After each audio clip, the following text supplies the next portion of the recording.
Hi guys, I'm Cebuano language teacher.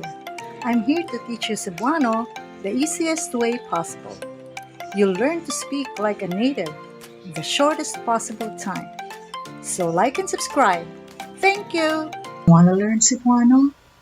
Let me first give you a few reminders before you begin learning this beautiful language of the Visayan Islands.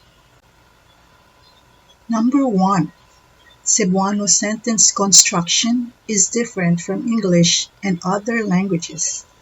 It is because no two languages are the same in all its features. Number two, learning Cebuano means learning the Cebuano culture. It's because language and culture are intertwined. Number three, consistent practice leads to mastery. Number four, in learning a new language, asking when and how is better than asking why.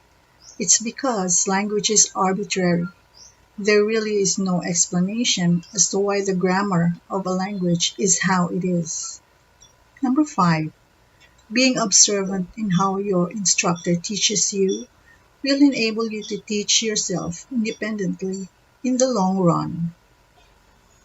Number six, the initial goal is simply for you to be understood by the native speakers and for you to understand the native speakers. So grammar is not the focus during the early stages of your language learning. Number seven, humans have a language acquisition device, but there are still other factors that can affect the speed in acquiring a language. One factor is age. Speaking Cebuano is one of the best ways to build trust and establish good relationship with the locals. Number nine, the end goal will be automaticity. As much as possible, groping for words and stuttering responses should be eradicated at the end.